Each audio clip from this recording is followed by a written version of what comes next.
A identidade dos 4 cavaleiros do Apocalipse é, sem dúvida, um dos pilares da escatologia cristã. Mas, e se a interpretação mais difundida, aquela que muitos de nós aprendemos, estiver fundamentalmente equivocada? Uma análise exegética rigorosa dos textos originais revela uma perspectiva que não apenas desafia a doutrina tradicional, mas que a reestrutura por completo. Nesta análise, vamos desconstruir a visão convencional para revelar uma verdade profética que se mostra mais coesa e, acima de tudo, biblicamente fundamentada. O nosso percurso seguirá uma progressão bastante lógica e rigorosa. Começaremos colocando a doutrina estabelecida em xeque. Na sequência, vamos refutar o principal argumento que a sustenta. E então, apresentaremos o ponto crucial da nossa análise, o que estamos chamando de o checkmate do sexto selo, uma contradição cronológica que se mostra irrefutável. Depois, validaremos essa tese com chaves proféticas encontradas em Zacarias. E, por fim, revelaremos algumas nuances cruciais que se perderam nas traduções dos textos sagrados.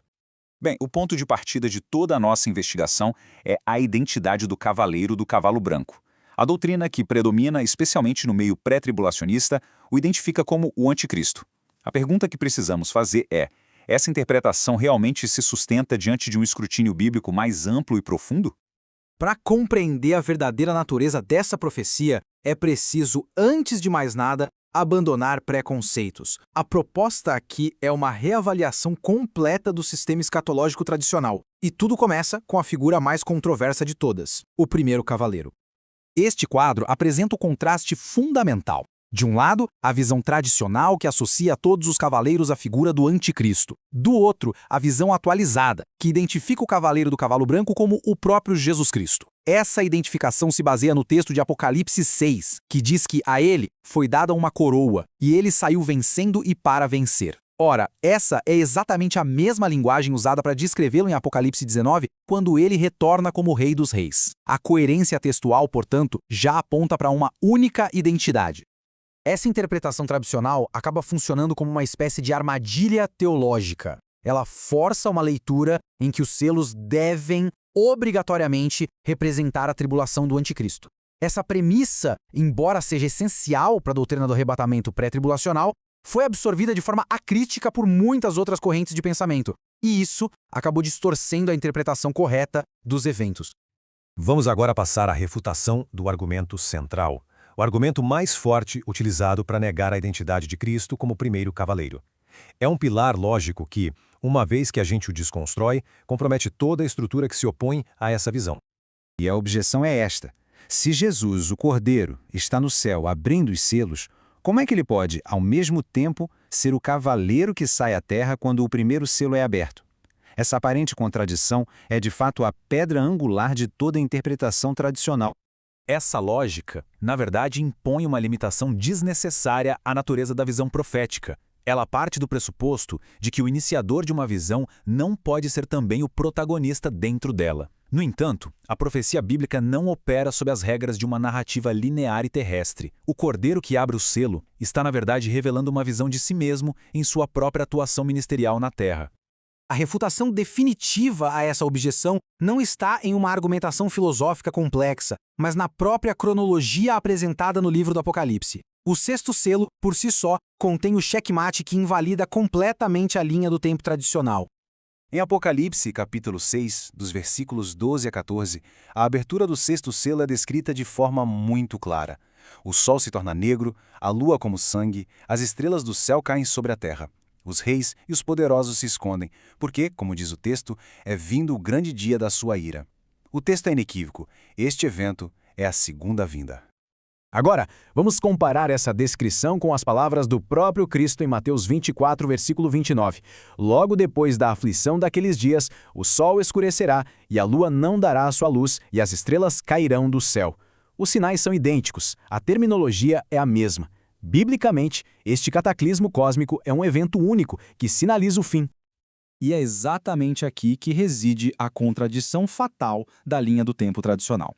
Se a vinda de Cristo ocorre no sexto selo, como o texto indica claramente, então o sétimo selo, com as trombetas e as taças da ira, teria que acontecer depois do retorno final de Jesus. Isso exigiria que ele retornasse, subisse novamente ao céu para continuar abrindo selos e então retornasse uma segunda vez. A estrutura se torna simplesmente, logicamente insustentável. A pergunta então se torna inevitável. Como os céus podem ser abalados duas vezes? Como pode haver duas segundas vindas distintas? A interpretação tradicional força o texto a uma contradição interna que é teologicamente insuperável. E isso invalida sua premissa fundamental. Sendo assim, a premissa de que Cristo está no céu apenas como um espectador que abre selos está incorreta. A abertura dos selos é a revelação do seu próprio ministério e juízo sobre a terra. Este checkmate cronológico não apenas enfraquece, mas ele derruba toda a base argumentativa que identifica o primeiro cavaleiro como o anticristo. Com a principal objeção logicamente refutada, podemos agora buscar evidências que confirmem nossa tese. E a chave para entender o simbolismo do primeiro cavaleiro não está apenas no Apocalipse, mas também nas profecias do Antigo Testamento, mais especificamente no livro de Zacarias. Um outro argumento frequentemente usado é o fato de o cavaleiro portar um arco, mas sem flechas visíveis. Isso é interpretado como um símbolo de conquista por meio de uma falsa paz. Essa interpretação, no entanto, desconsidera por completo o simbolismo profético específico que a gente encontra no livro de Zacarias. Em Zacarias capítulo 9, versículo 13, lemos: "Porque para mim curvei Judá como um arco, e o enchi com Efraim." Nesta passagem, o próprio Deus decodifica o simbolismo para nós. O arco e as flechas não são literais, mas representam grupos de pessoas dentro do plano divino. O arco, segundo o profeta, é a casa de Judá. Jesus, o Messias, nasceu de Judá e iniciou seu ministério terreno entre o povo judeu. Ele é o arqueiro que impunha este arco. E as flechas? As flechas são Efraim, que historicamente representa as tribos do norte de Israel e, profeticamente, os gentios que seriam enxertados na aliança. Foram os primeiros discípulos judeus que levaram o evangelho ao mundo gentílico, que se tornaram as flechas do evangelho lançadas a todas as nações.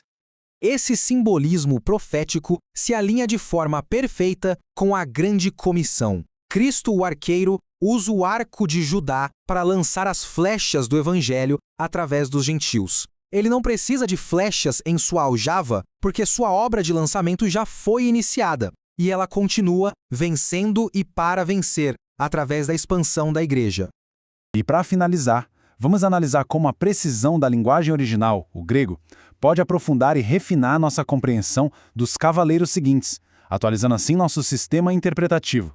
O segundo cavalo, por exemplo, não é meramente vermelho.